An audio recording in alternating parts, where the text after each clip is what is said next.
रात्रीचे 9 वाजले होते. महेशला त्याचं दुकान बंद करायचं होतं. पण तो वाट पाहत होता एका बाईची. काय बरं नाव होतं तिचं? महेशने कधी तिचं नाव विचारलंच नाही. काही दिवसांपूर्वीच महेशने एक नवीन शॉप सुरू केलं होतं. तसं ते जास्त मोठं नव्हतं, लहानच होतं. त्यात फक्त त्याने काही बेकरीचे पदार्थ आणि मिठाई ठेवली होती. त्या दिवशी त्याने त्या दुकानाचं उद्घाटन केलं आणि पहिलीच गिराईक म्हणून एक बाई त्याच्या दुकानात आली. तिच्या कडेवर एक लहान पण गोंडस बाळ होतं. मग तिने एक दुधाची बाटली घेतली आणि महेशला म्हणाली, दादा, आता माझ्याजवळ 10च रुपये आहे. बाकीचे तुला उद्या दिले तर चालतील का? महेशने एक वाट तिच्याकडे पाहिले. गरीब होती बिचारी. कपाळावर कुंकू नव्हतं, ना गळ्यात मंगळसूत्र. कदाचित तिचा नवरा जिवंत नसेल असा अंदाज त्याने लावला. साडीला तर अक्षरशः अनेक ठिकाणी ठिगळं लावलेली होती आणि कपाळावरून घामाचे थेंब वाहत होते. मग महेशची नजर तिच्या कडेवरच्या त्या लहान सावळ्याच्या निरागस बाळाकडे गेली. त्याच्या त्या मलूल चेहऱ्यावर पण त्याचं ते निरागस हास्य किती सुंदर दिसत होतं. हसल्यावर त्याच्या तोंडातून नुकतेच उगवलेले 2 दात लुकलुकत होते. त्यामुळे ते बाळ आणखीनच गोजिरवाणं दिसत होतं. मग महेश त्या बाईकडे पाहत म्हणाला, ताई, काही हरकत नाही. तुम्ही उद्या पैसे दिले तरी चालतील मला. त्या बाईने मोठ्या समाधानाने महेशकडे पाहिलं आणि म्हणाली, उद्या मी नक्की पैसे देईन तुम्हाला. इथे जवळच राहते मी. समोर जी छोटी घरं आहेत ना, तिथल्या दुसऱ्या गल्लीत एक लहान घर आहे माझं. मग महेश हसत बोलला, अहो ताई, काय हरकत नाही आहे माझी. तुम्ही या उद्या. आणि मग ती तिथून निघून गेली. दुसऱ्या दिवशी ती बाई आली आणि तिने पैसे महेशच्या हातात दिले. महेश ते पैसे तिला परत करत म्हणाला, ताई, पैसे नाही घेणार मी तुमच्याकडून. काल तुमच्या हातून माझी पहिली बोनी झाली आणि मला काल 1000 रुपयांचा फायदा झाला. हे ऐकून त्या बाईलाही खूप आनंद झाला. कारण बऱ्याच दिवसांनी तिच्या पायगुणाचं कोणीतरी कौतुक करत होतं. नाहीतर तिच्या नवऱ्याच्या मृत्यूनंतर तिच्या सासूने तिला पांढऱ्या पायाची म्हणून तिला घरातून हाकलून लावलं होतं. ती म्हणाली, दादा, रात्री किती वाजेपर्यंत दुकान चालू असतं तुमचं? महेश म्हणाला, रात्री 8 वाजता दुकान बंद करतो मी ताई. हे ऐकून त्या बाईचा चेहराच उतरला.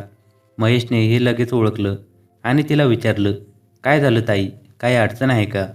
ती बाई म्हणाली, दादा, या बाळासाठी आणि स्वतःसाठी मी भांडी आणि मोलमजुरी करते. रात्री 8:30 वाजतात मला घरी यायला. तोपर्यंत इथली सगळी दुकानं बंद झालेली असतात. माझ्या बाळाला तसंच रडत रडत रात्री उपाशी पोटी झोपावं लागतं. बोलता येत नाही ना त्याला, याचाच गैरफायदा घेते मी. आणि बोलता बोलता तिचा कंठ दाटून आला आणि तिचे डोळे पाणावले. महेशलाही हे ऐकून खूप वाईट वाटलं. मग तो तिला म्हणाला, काही काळजी करू नका ताई. तुम्हाला दुधाची बाटली दिल्याशिवाय मी दुकान बंद करणार नाही. पण एक अट आहे. त्या बाईने डोळे पुसत त्याच्याकडे पाहत विचारली, काय अट आहे? मग महेश म्हणाला, तुम्ही मला दुधाचे पैसे द्यायचे नाहीत. हे ऐकून त्या बाईला पुन्हा गैरवरून आली. पण यावेळी तिच्या डोळ्यातले अश्रू हे दुःखाचे नसून आनंदाचे होते. आज तिला माणसाच्या रूपात देव भेटल्यासारखे वाटत होते.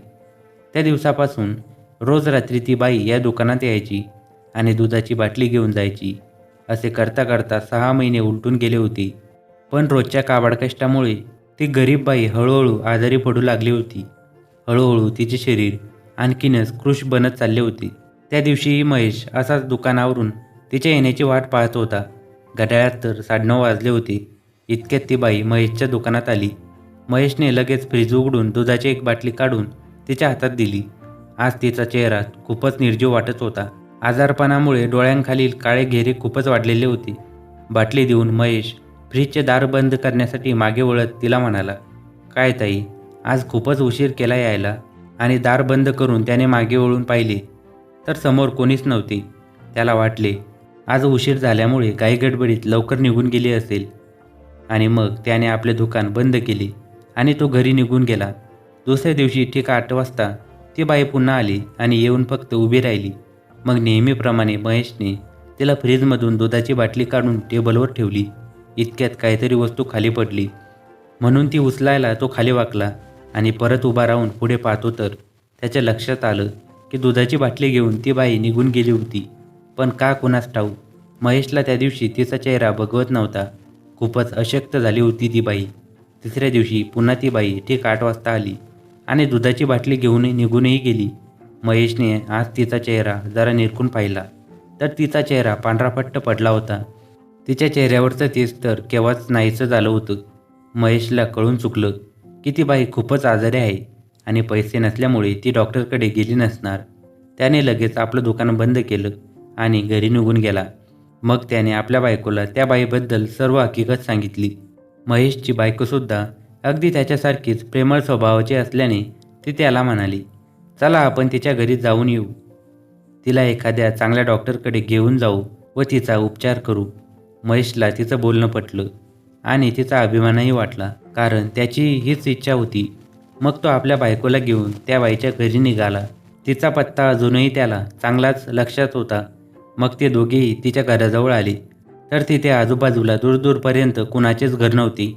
नुसती एक लहानशी गल्ली मात्र तिथे होती. मग त्या गल्लीतून पुढे गेले तर तिथेही बाजूला कुणीच नव्हतं. फक्त एक हलकासा घाणेरडा वास तिथे येत होता.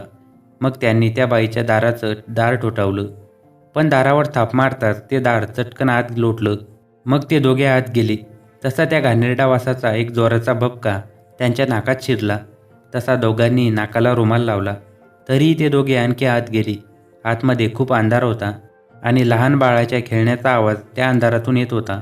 महेशने चाच पडत कशीबशी त्या खोलीत ती लाईट लावली तर समोरचे ते भयानक दृश्य पाहून दोघांचेही डोळे विस्फारले.